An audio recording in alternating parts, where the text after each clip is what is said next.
Yeah, very good afternoon to all of you. Can you hear me? Yes, sir. Yes, yes, Yes. Yeah, very good afternoon to yes, once sir. again to all the participants.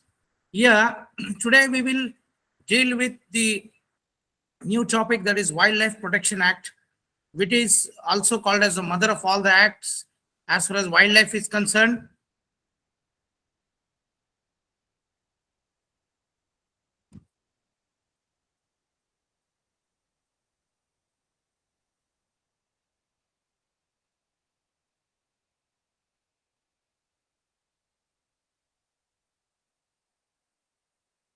Slides are moving. Yes, No, sir. no.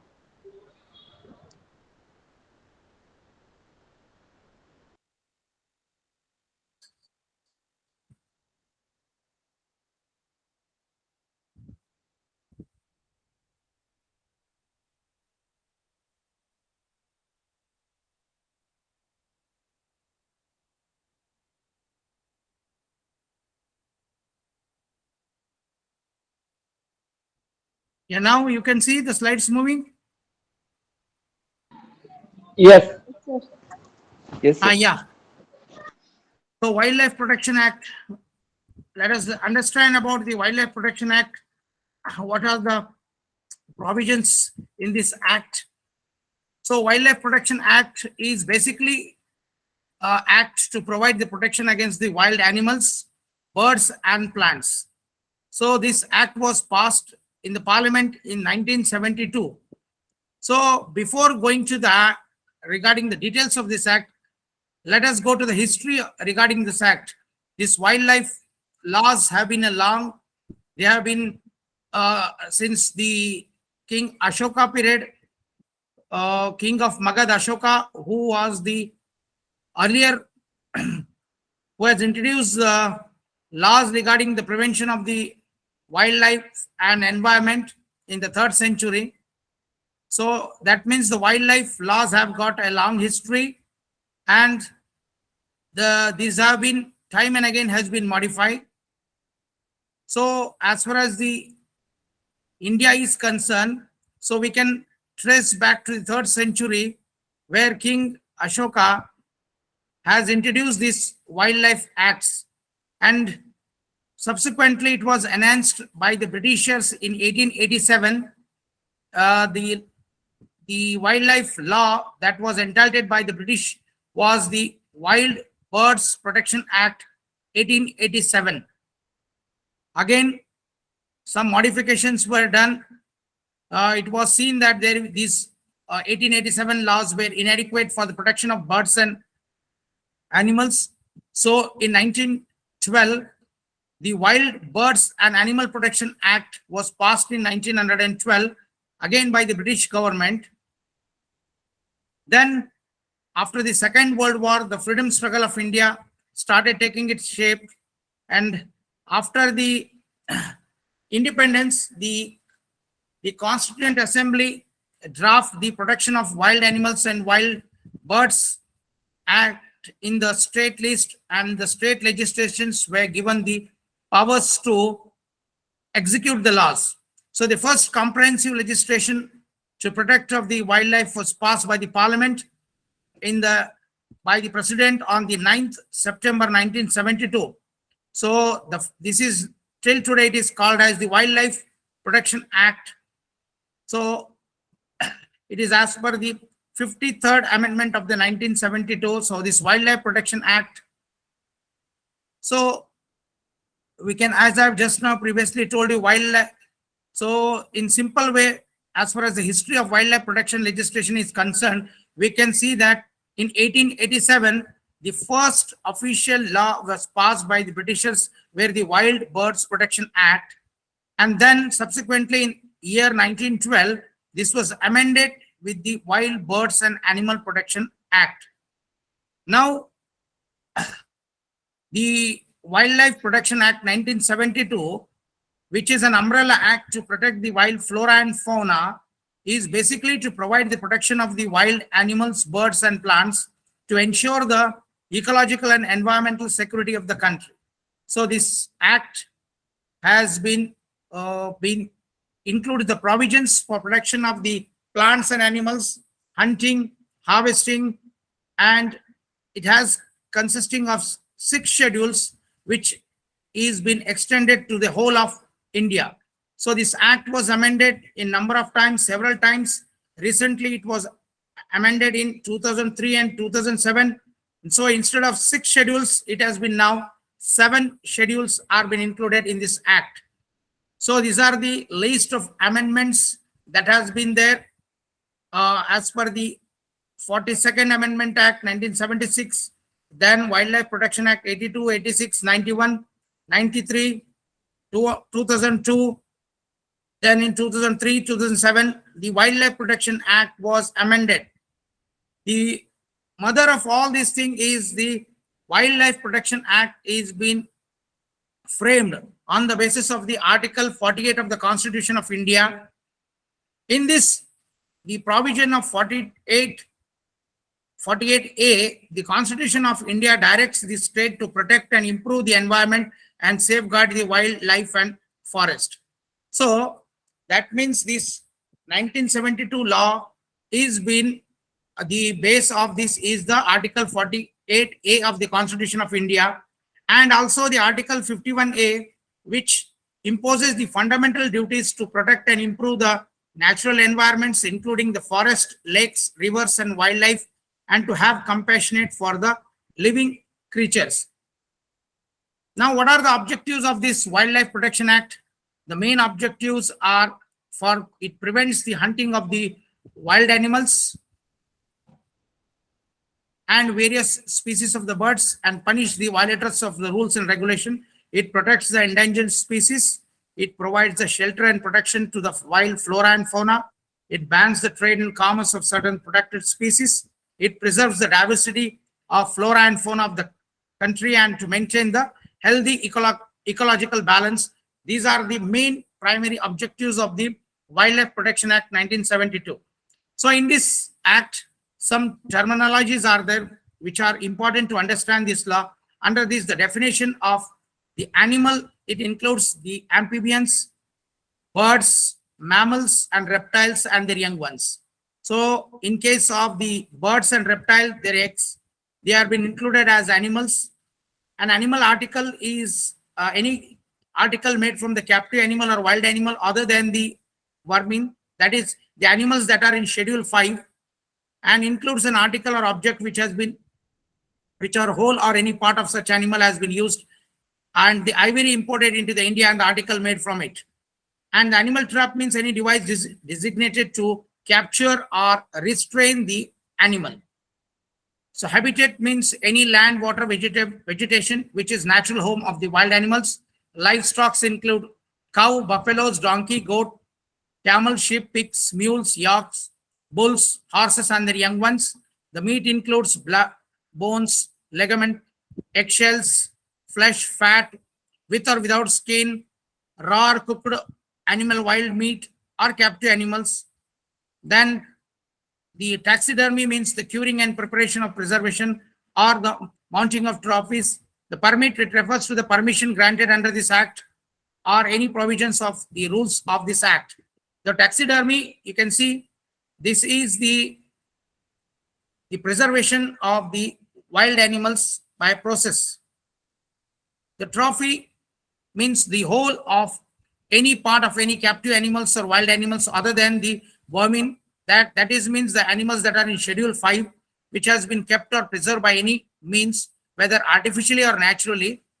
For example, includes rugs, skin, and specimens of such animal mounted in whole or in a part through a process of taxidermy or anther bone. That is a process. Taxidermy is a process in which the skin of the animal is preserved. So apart from that, the horns, hair, feathers, the honeycomb, eggs, nest, they are also been preserved. Then uncured trophy means the whole or any part of the captive animals or wild animals which have undergone the process of taxidermy, as include a freshly killed wild animals, musk, and other animal products. Vermin means any animals specified in Schedule 5 of this act.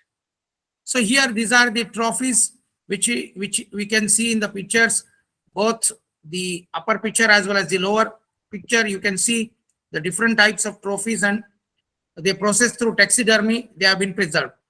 Then weapons include the ammunitions, bows, arrows, explosive firearms, the knives and traps, or any instrument apparently used to anesthetize or destroy or killing of an animal. That means ammunitions used to destroy or killing the animals. And the wild animals, the animals that are specifically specified in the schedule 1 to 4. The wildlife includes any animal, aquatic or land vegetation which forms the part of any habitat. And lastly, the zoo.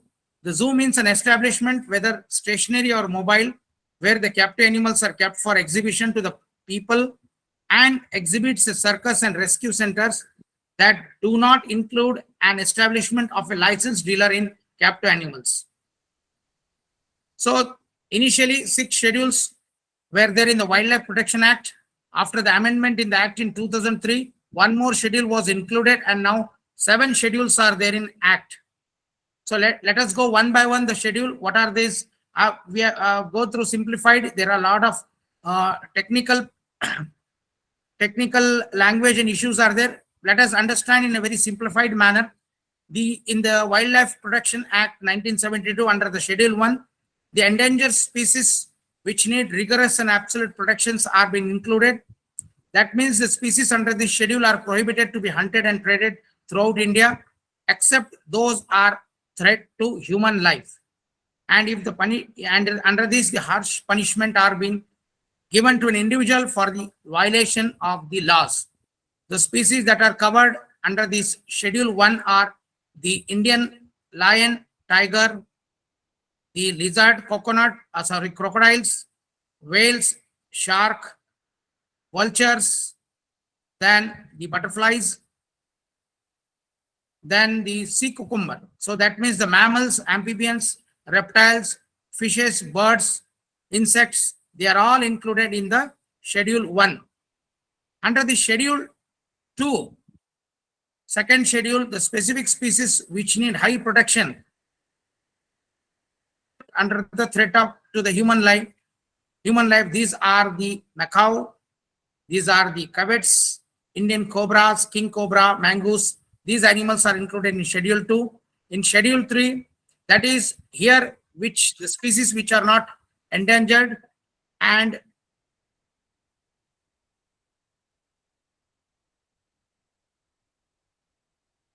which are not,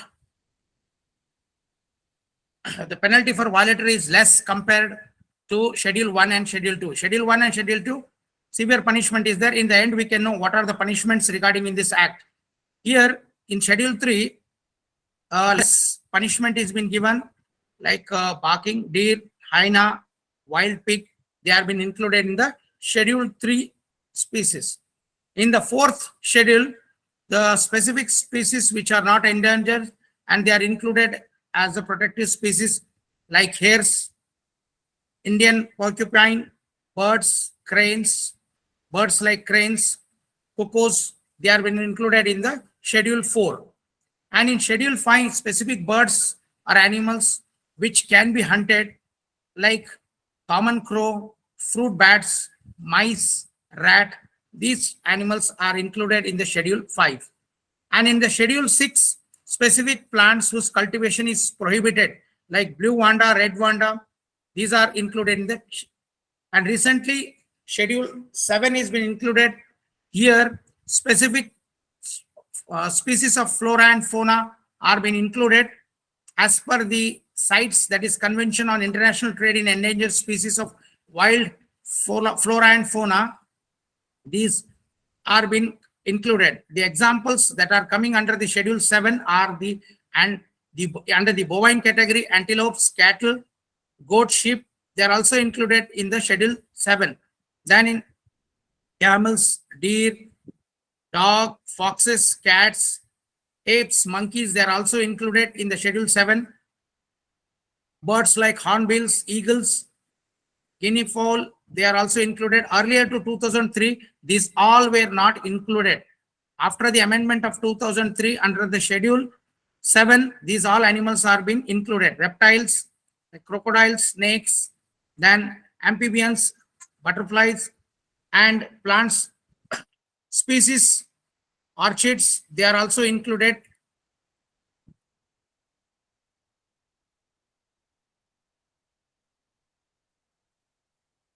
Now, after going through the schedule 1 to 7, let us understand some of the important sections of this act. Under this section 3, 4, 5, A, C, and 6 and 8, that means 3, 5, 6, 5, 6, 8, under these sections, the authorities are appointed or constituted under the act for the development of state wildlife boards and members, and the duties are being assigned for them. And under the section 9, 11, and 12, in this act, the wild animals specific hunting is being prohibited from schedule 1, 2, 3, and 4. And also it get permission for specific authority. That means under this some special authority, you can, or some genuine reasons or purpose for the education, research, or if there is a threat to a human life, or there is a incurable or unrecoverable disease is there, or in case of self-defense, hunting can be done. Apart from that, this has been prohibited under the section 9, 11, and 12.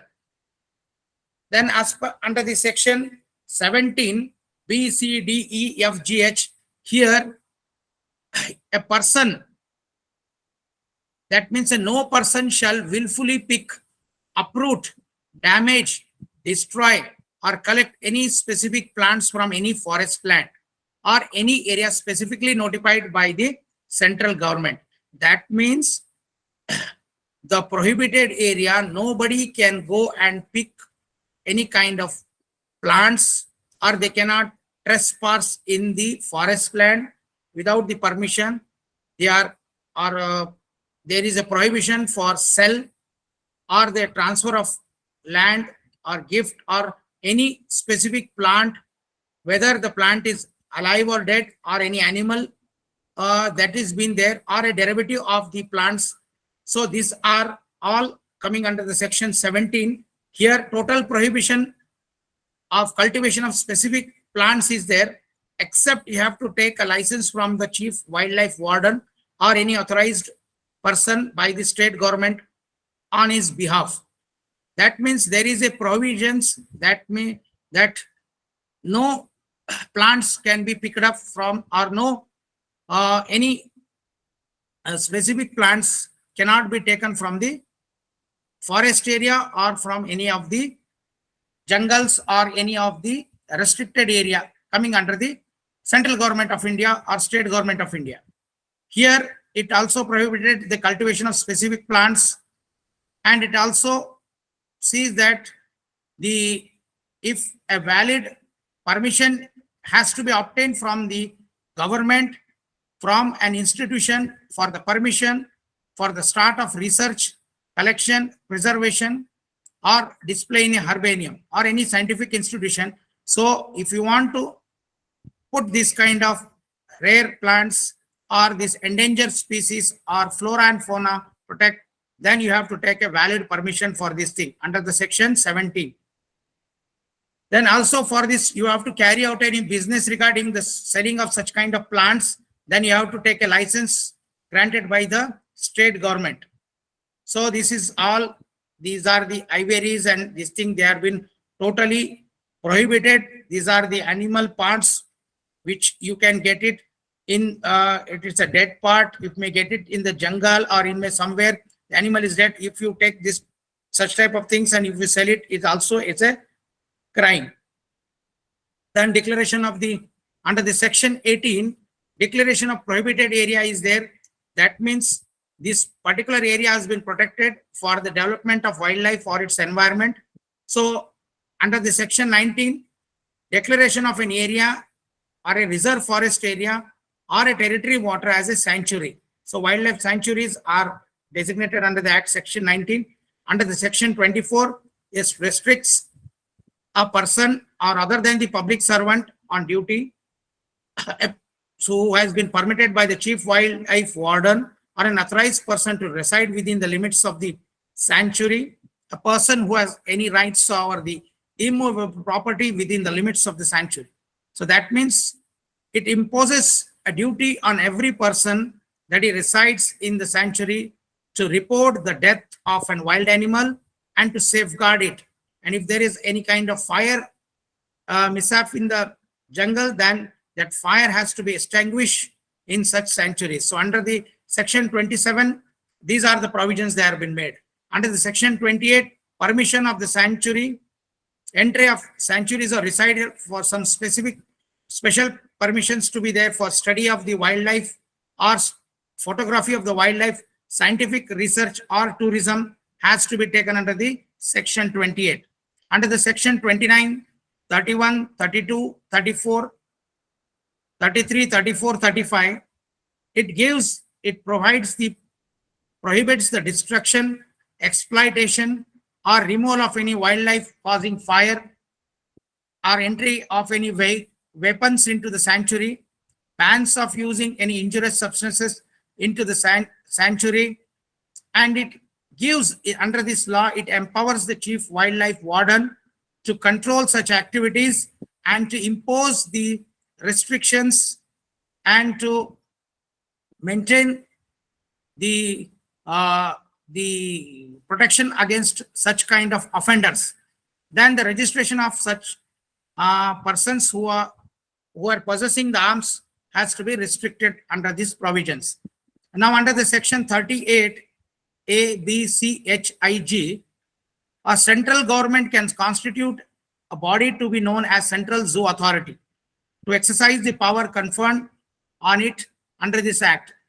So here the under the Central Zoo Authority, the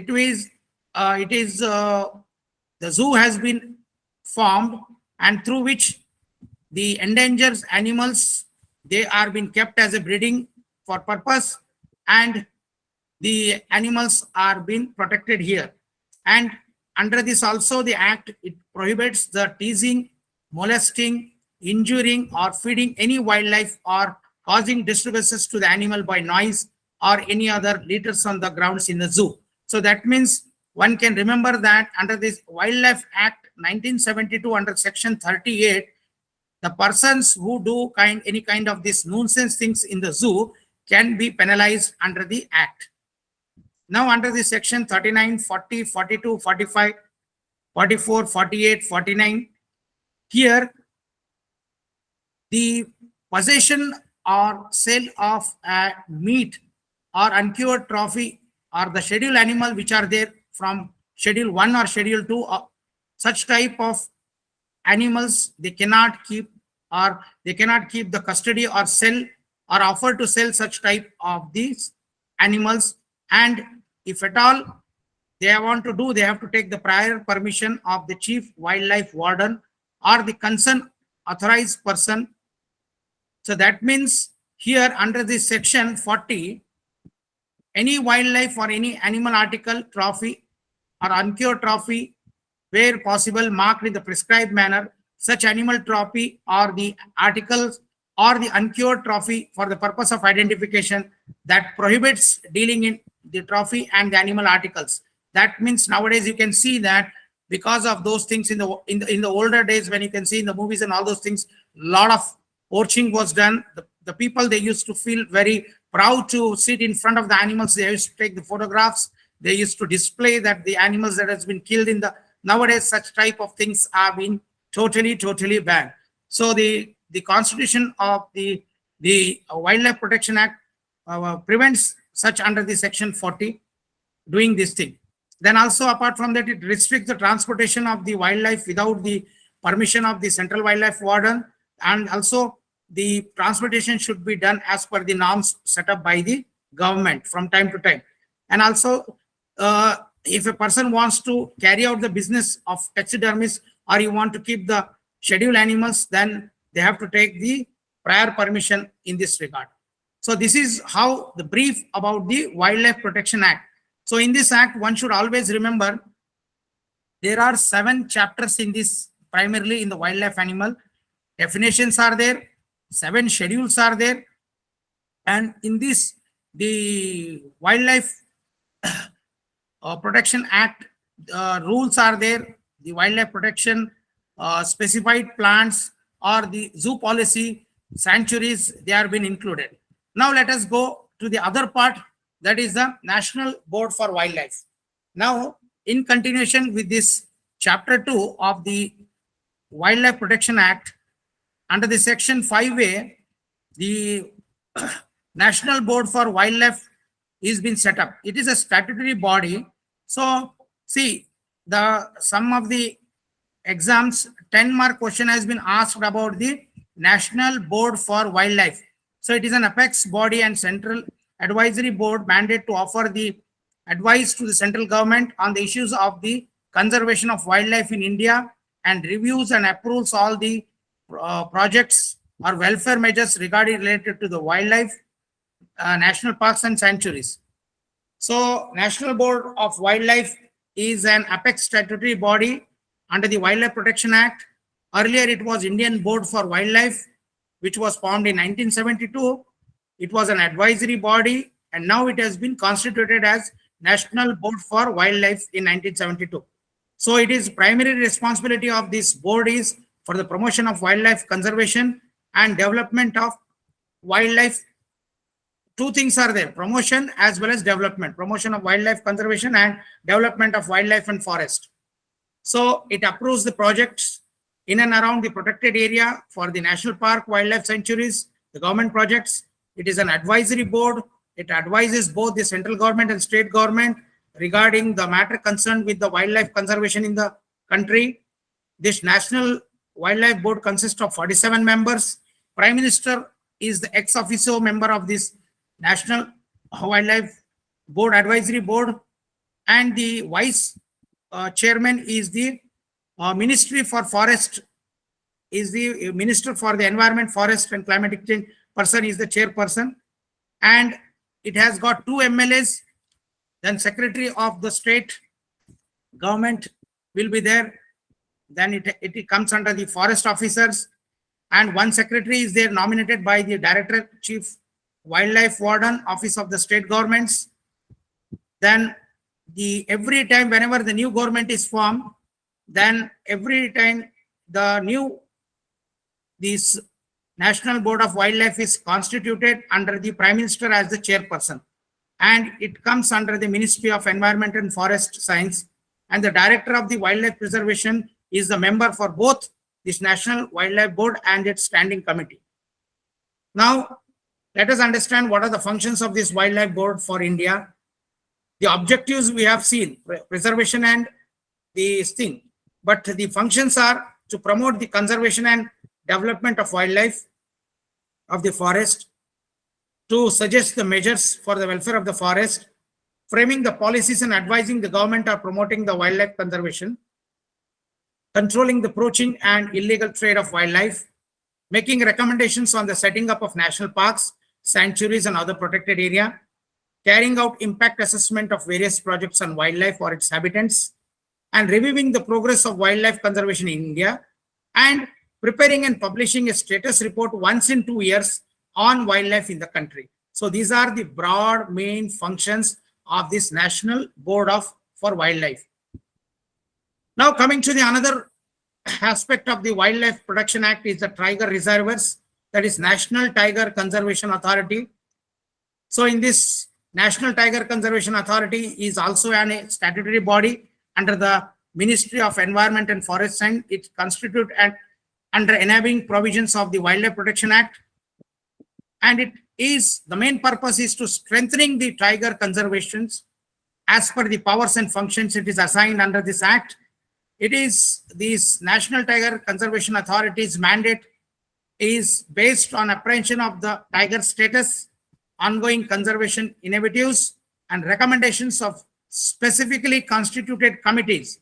So under this thing, the Project Tiger, you all might be aware, was launched. It is a centrally sponsored scheme providing the funding support to the tiger range states, and tiger designated reservoirs are being identified, and the tiger population are been increased by due to this thing. the continuous policy of project under the Project Tiger, now the population of the tigers have increased. Exact number of the figures presently I don't have, but drastically quite good number of the population of the tigers have been increased. So many things were there under this Project Tiger. The tigers were identified through the fag marks. The tigers, the chip were installed. The tigers were caught. They were put the chips. They were put the radio collars, identifying the track were identified. The movement of track from where to where they were going. All these were taken into consideration. The female male tigers population was enhanced, and a very good number of measures were taken. And due to the cumulative effect of all those things, now the population of the tigers have increased. Even the Amitabh Bachchan was the brand ambassador for this thing. So that means the government has taken all due things regarding this tiger welfare. Now, what are the functions and powers of this national NTCA? Under this, to approve the tiger conservation plan prepared by the state government, to evaluate the sustainable ecology and disallow any ecological unsustainable land used, such as mining, industry, and other projects within the tiger reserves. Means wherever the tigers are there, lands are there, their mining and other things are not allowed. Then some laying down of some standards for the tourism activities, because some of the tourism, due to the more tourism activities, the tigers may get frightened. And so for these things, guidelines for the Project Tigers were framed from time to time, and the tiger conservation area was taken.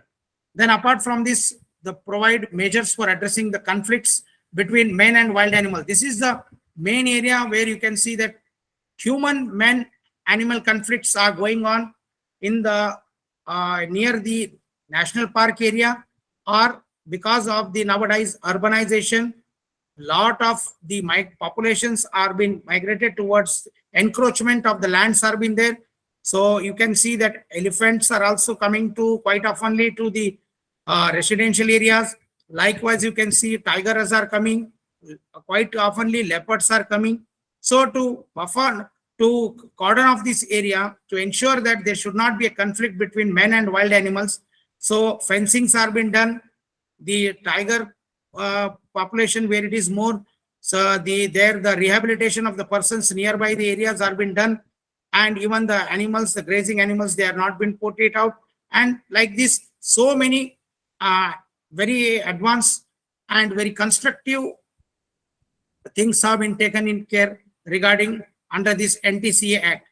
And also it provides information about the future conservation plan, also how much of the estimation of the population of tiger, then its status of habitats, disease surveillance, mortality survey, patrolling, reports on untoward happening, and other managemental aspects it may deem fit includes the future plan and conservation. So these all are been included under the NTCA. So the powers and functions are been given under the NTCA under the Wildlife Protection Act Amendment 2006.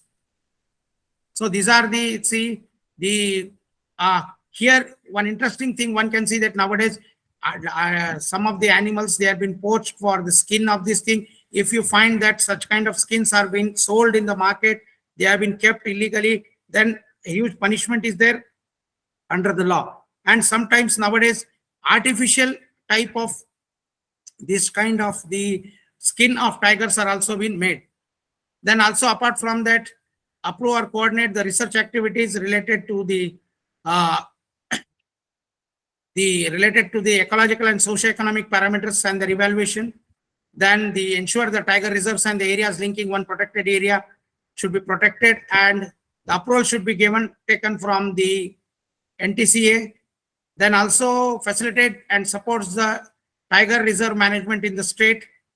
It also sees that the similar adjoining areas, the managemental plans are approved both by the central government as well as state government. Ensure critical support, including the scientific information, technology, and legal supports for the betterment implementation of the tiger conservation plans. It facilitates the ongoing capacity building program for skill development of officers and staff of the tiger reserves, and functions that may be necessary to carry out the purpose of this act with regards to conservation of tigers and their habitats. These are all are the basic functions. Then apart from the tiger, Project Elephant is also there. Project Elephant is a centrally sponsored scheme which was launched in February 1992 for the protection of the elephants and their habitats. It also addresses the issues of human-wildlife conflict. The Ministry of Environment and Forestry Science provides financial and technical support to the major elephant range states in the country through this Project Elephant. So this elephant census is conducted once in 5 years under the Project Elephant project. So this is the man-animal conflict is there. Some of the elephants, usually they are very docile, they will be very friendly, but some of the wild animals, when they are in the masti, or sometimes they may become aggressive. And this is one of the picture where you can see that person is entering and this elephant is attacking. It's a rare scenario. It's not quite openly, but since man.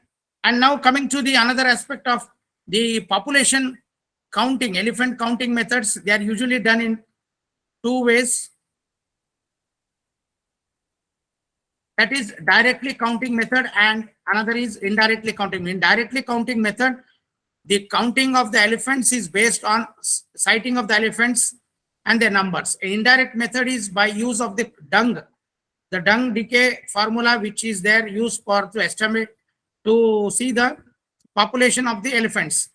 The government of India in the year 2010 has declared elephant as the national heritage animal of the country, and sufficient protection for the elephants are being given so that they should not fall to the prey to the wild animals like tigers. And under this act, under this amendment were done and the Wildlife Protection Act, the Project Elephant objectives are ensured that the welfare of the domesticated elephants, their habitats, and also to prevent the human-elephant conflict. And the aim of this project is to develop and promote the scientific and planned management strategies, prevent the illegal trade of ivory, and to develop the strategies to prevent unnatural death of the elephants in the prevents the increasing conflict of animal between humans and animal, because the elephants quite often in search of the food, they may come to city where there is a sugarcane population is there. Sometimes it will be there. So this type of man-animal conflict has to be reduced. To reduce and remove the domestic living grazing animals, so the pressure on humans not to go to their fencing are been done. Sometimes drench are being put out so that the elephant cannot come here. So the areas are being marked to promote the scientific research of issues related to animal elephant conservations and to educate the public on this issue.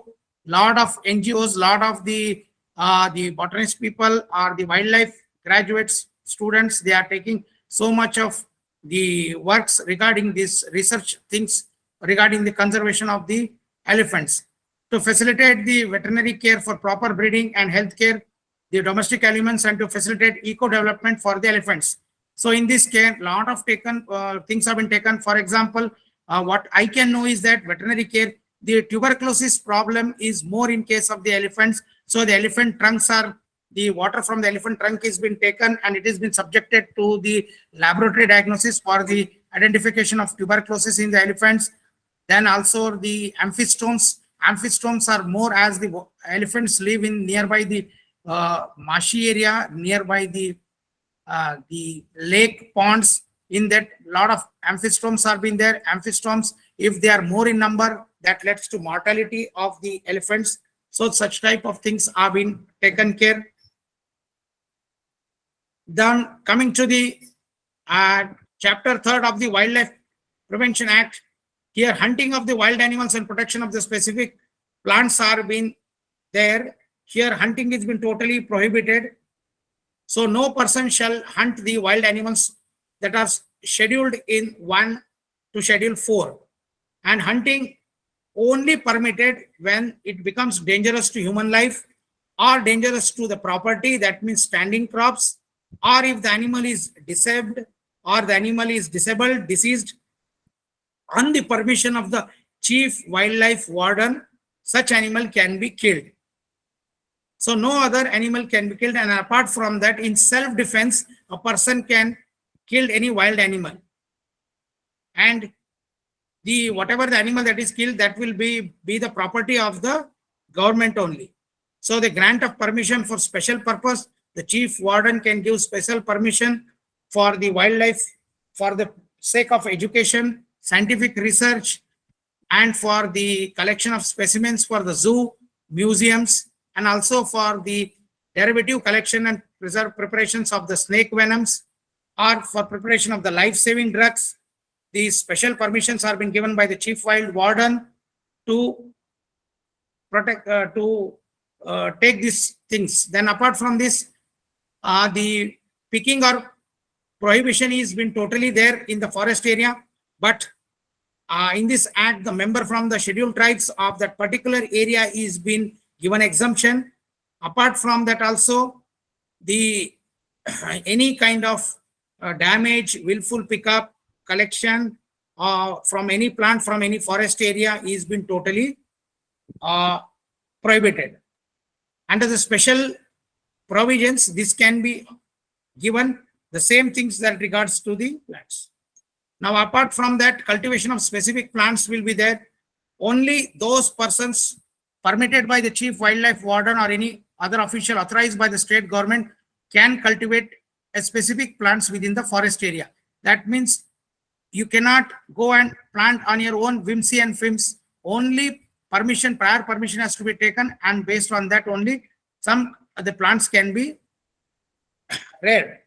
Then other things, miscellaneous things, are the under the chapter 7 miscellaneous things. It deals with the plants without license, that every person's who is dealing with this specific plants should obtain a license by the state government or by the wildlife warden. No person shall purchase or receive any kind of plants derivatives or plants other than the license holder. Then every specific plant shall be the property of the state government or the national park or the places declared by this central government. It shall be the property of the central government. Now coming to the penalties. Now this all we have seen, the schedules, aims, the Project Tiger, this all those things. Now coming to the offenses which are included in the Wildlife Protection Act 1972, primarily the three aspects have been included for the penalties. First is if there is any kind of destruction to the sanctuary or there is any breach of any license or permit, and the first time a conviction is there, imprisonment up to 3 years or a fine up to 25,000 rupees or both can be given. If the offense has been committed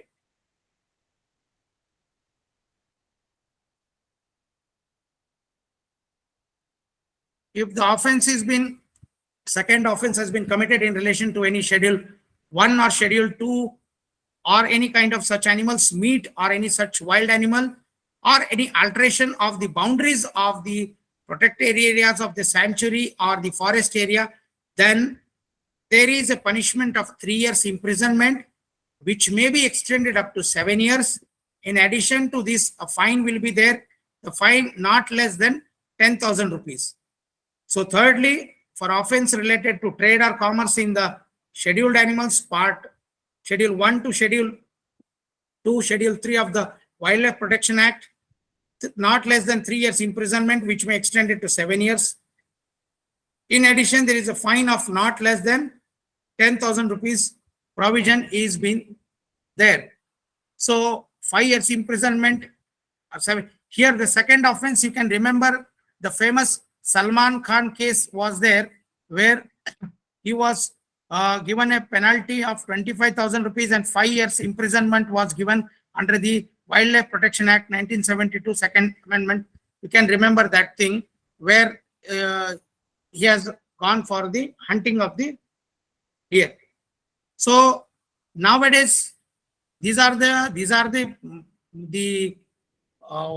main aspect, these are the penalties after conviction or after the commencement of any kind of the fraud or any kind of the offense has been committed, then these penalties are there.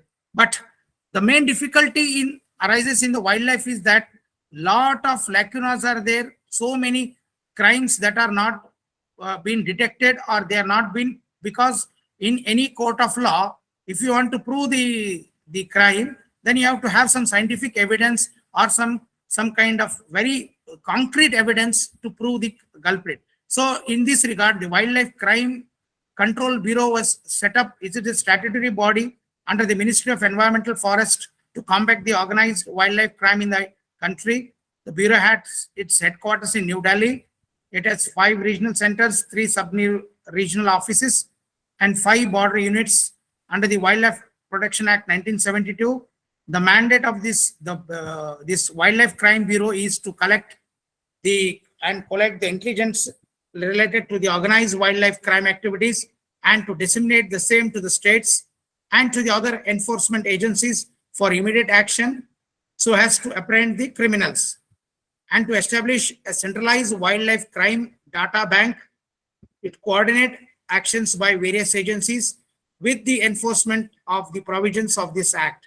So that means this wildlife crime. So in this regard, the Wildlife Institution is there in Dehradun.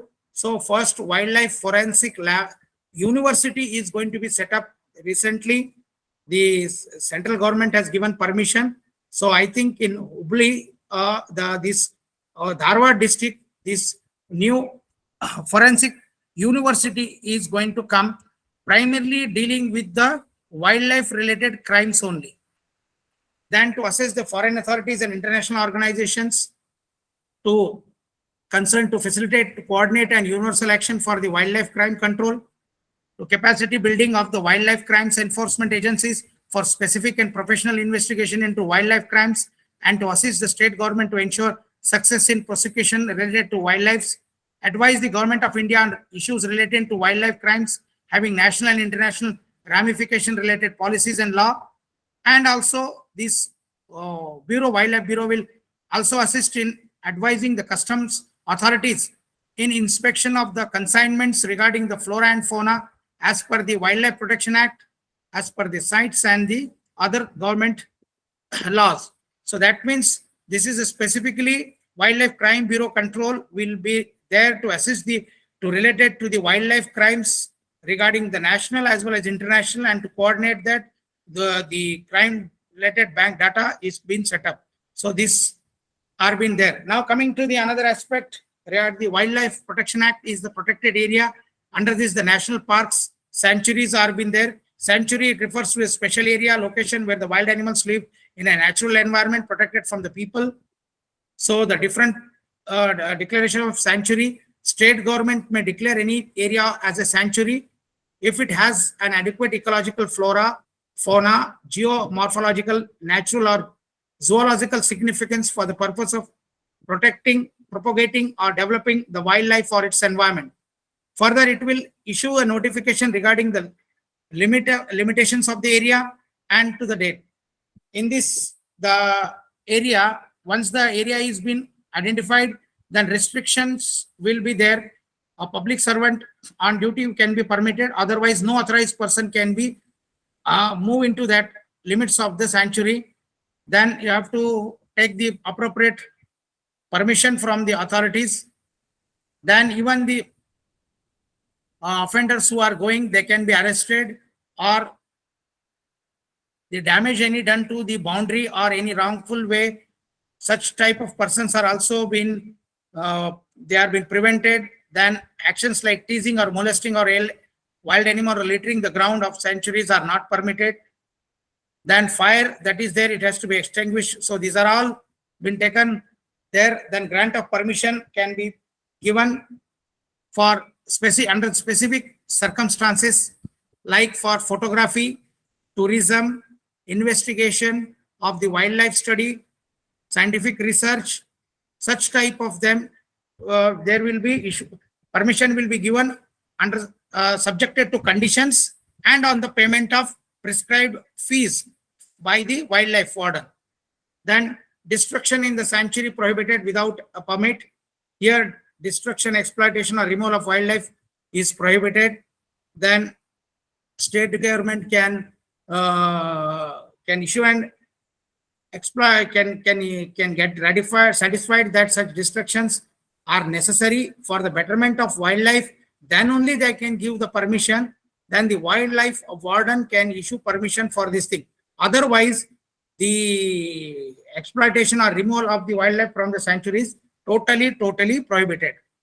Then entry of any weapon without the permission is also prohibited. Then use of chemicals, explosive, and any other substances that may cause injury to the wild animal is banned. Now, national parks. National parks, they are the area which are sited by the government for the preservation of the natural environment of wildlife. It is for the purpose of public recreation and enjoyment, and also it has got its historic or scientific nature. So area is there to zoological association importance into, so that's that area includes the national park, which are been there for protecting or propagating or developing the wildlife or its environment. So no grazing of the livestock is allowed in such areas, and no trespassers, no use of vehicles. Then no persons will illegally remove the wild animals. No animal can stop or divert the flow of water. So all kind of restrictions are there once the national park is been granted. Then conservation of the reserve management areas. So once the area has been declared as the national park or sanctuaries, so the adjoining area or the one protected area for the protection of the flora and fauna and their habitats, the state government will constitute a management committee, and it will advise the chief warden to maintain or conserve the area. Now coming to the another aspect is the Central Zoo Authority of India. The Indian Board for Wildlife reconstitutes its zoo wing as the expert zoo group of zoos in 1972 to make a detailed study of setting up and maintenance of zoo in the country. Though this experts group's report, which was accepted by the board, recommended setting up of central agencies, that is zoo grant commissions, and it gives effect to this recommendation, the Wildlife Protection Act. Under this, it was a statutory body was developed under the Ministry of Environment and Forest in 1992. So Central Zoo Authority consisting of a chairman, 10 members and a member secretary. The main objective of Central Zoo of India is to strengthen the rich biodiversity of the country, particularly the fauna as per the National Zoo Policy 1998. Apart from the primary function of grant of recognition of the Central Zoo, it also regulates or exchanges the animals between the zoos from one zoo to another, and also the endangered category of animals from Schedule 1 to Schedule 2 of the Wildlife Protection Act 1972 among the zoos. So the Central Zoo of Authority is the only authority which can move the animals from one zoo to another. Then exchange of animals between Indian animals and foreign animals, that can be approved by the Central Zoo of Authority of India.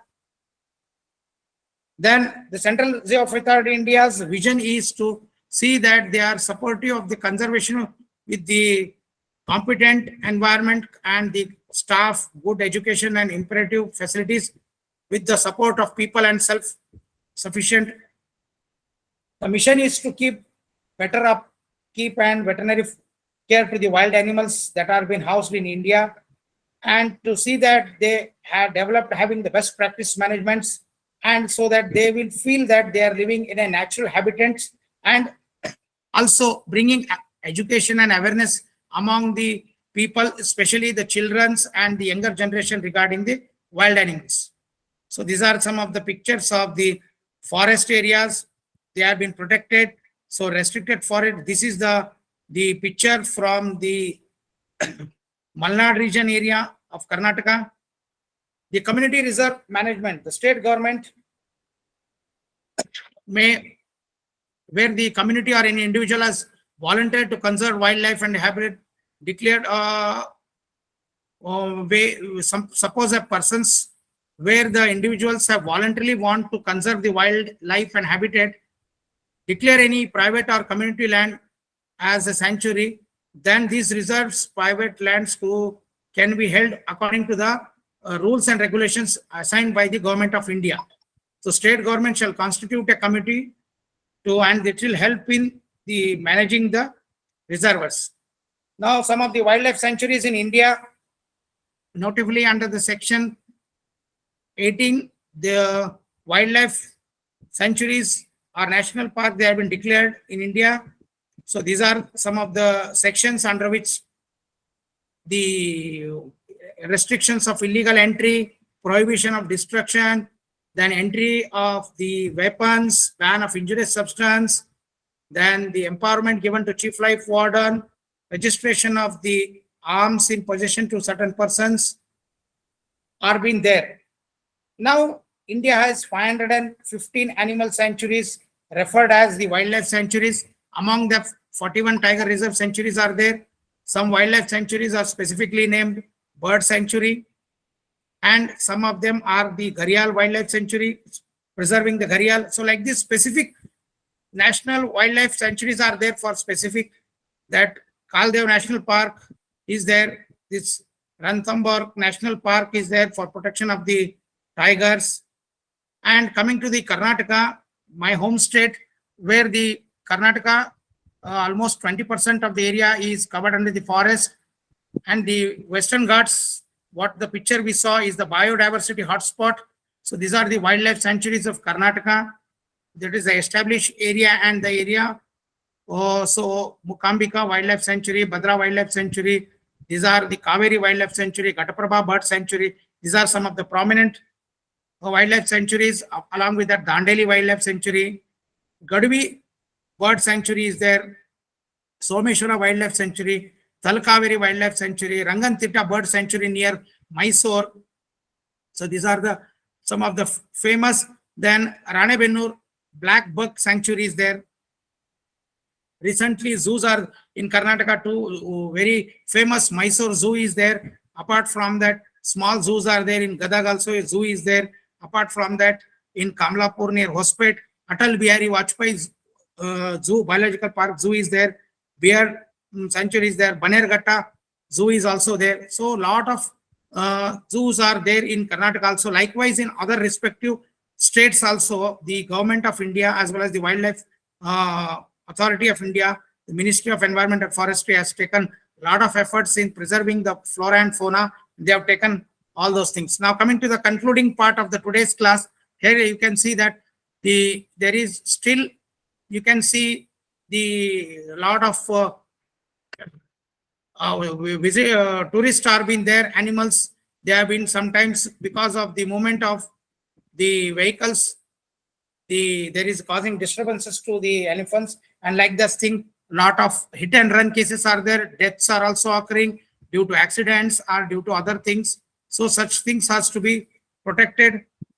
So the legislations, regulations, and guidelines are being there to protect against the wildlife crimes.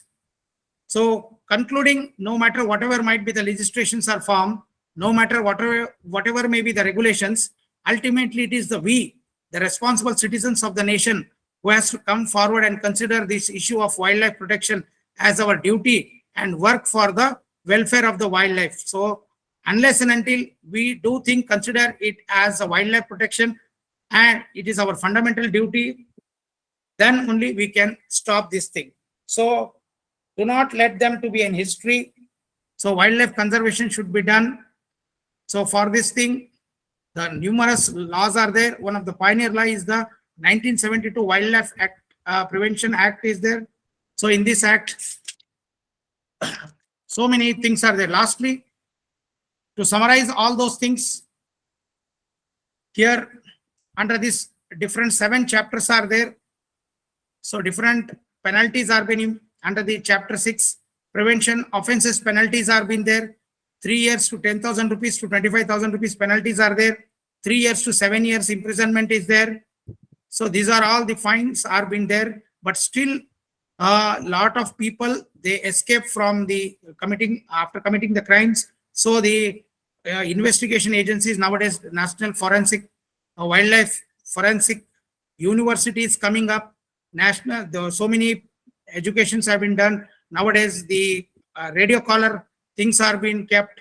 The microchips are being installed on the animals so that they can be known, they can be identified, the track can be identified. Even for the birds also, the migratory birds, they are moving from thousands of kilometers. Their source of the migration also can be known. So a lot of these things are being done. These microchips are being inserted in the wing webs, or some identification marks are being tied on the leg of these kind birds, and so many things have been taken care of regarding those things. So thank you.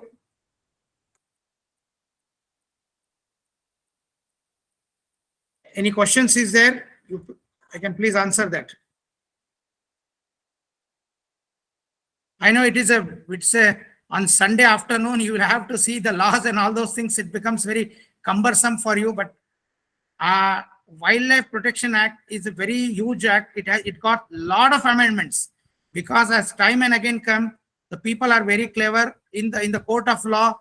So many things, so many lacunas, or so many things were not foolproof in those law. Time and again, the government of India has taken, and amendments are been done, and now this Wildlife Protection Act is a very powerful act, and under this, lot of care has been taken to see that the persons who are doing, and by this awareness has been created, and lot of atrocities, lot of crimes against the wildlife has been reduced over the past decade.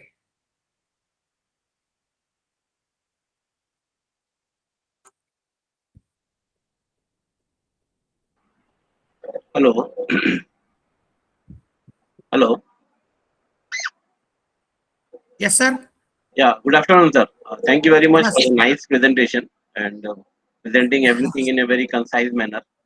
But my question is like, even after so many amendments and even after so Speak many, up fast, sir. I am not able to hear you. Echoing, voice is echoing. You please speak up loudly, sir. what I'm saying is like, even after so many amendments in this Wildlife Protection Act, the punishments are still very less. Like if you see the fine, they are only 2,000, 3,000, 4,000 rupees. If you don't wear the helmet on the road, the fine is more than killing a wild animal. So why the government is not increasing the fines in terms of rupees? Sir, Punishment wise it is okay, but sir, very less. very valid question you have asked. See, sir, the thing is that, as you told, that the Motor Vehicle Act was a long act where the penalties were in few hundred rupees.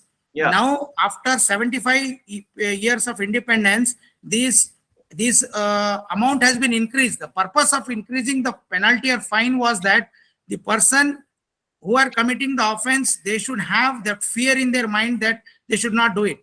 In Yes. continuation with what we have told you, sir, there is a draft notification already in front of the Okay. Parliament, which has been proposed by the Menaka Gandhi in the previous 2 years back. The draft copy is there, where the penalty is been subjected to lakhs of rupees, Yes. not only thousands, but it has been referred to the standing committee, and fortunately or unfortunately, the standing committee is taking its own time. Even you can see in the Google, you can see the draft penalties that has been proposed by the legislators after the Rukmini Devi 1960 PAC Act.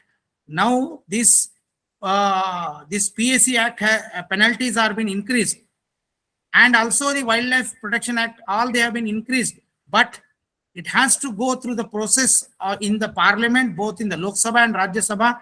And fortunately, maybe in another couple of years, we may get very stringent penalties as far as these offenses are concerned. What you are telling, I can understand your concern, sir. You are rightly pointed out. This has to be increased. Yeah. Thank you, sir. Thanks.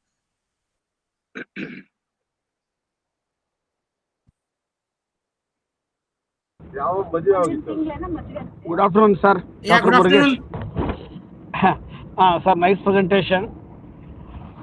Sir, actually, one or other way, all the animals are covered under Schedule 1 to 7, sir. Yes, sir. Here the definitions are being given, sir. Yeah, You as per cannot, your presentation, sir. Tell me, sir. as per as per your presentation, schedule 1 to schedule 7, almost the animals what we come across in the field, they're all under cover, sir. Sir, only some animals under the schedule 3 that are been not less punishment, they are been given the provision to hunt. Apart from that, no animals are been given provision for the hunting. They are all coming. For example, the wild buffaloes, the wild animals earlier under the bovine category, under the feline category, the cats means only our domestic cats are not. All other kind of wild cats, they are also included. Earlier, you see in the nearby forest area or nearby the areas where the police cannot be there, the persons still today, they are having the habit of going for hunting. Hunting, they are not going to kill the deer, birds, they are going to kill the birds, they are going to kill the small dogs, fox, small kind of the wild cats, some kind of the big guinea pigs and all those things. So still today, because of still today in some of the areas, it is going on. So all of them are not coming under us, sir. But majority of the animals, they are under the schedule 7. That's why schedule 7 was amended in 2003, where very cleverly, if you see that, very cleverly, they have included all the animals in that. Okay. Actually, our Karnataka government has introduced Kovati Nisheda Kaide. The punishment is 50,000 to 10 lakh for killing cow or something other animals. Our other participant told you should increase the what we call that punishment amount for the wild animals. So sorry, I couldn't hear you, sir. Echo is coming. Please tell me once again. Pardon. Sir, actually, Gohatya Nisheda Kaide. Sir, are you hearing properly? Oh. Sir, okay. I call you, sir.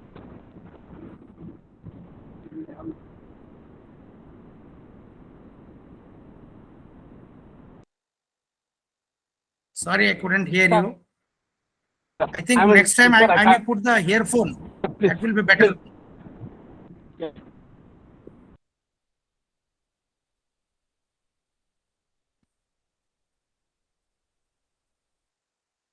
Sir, I have given my number, sir. If anybody is having any doubts, you can ask me on that number, sir.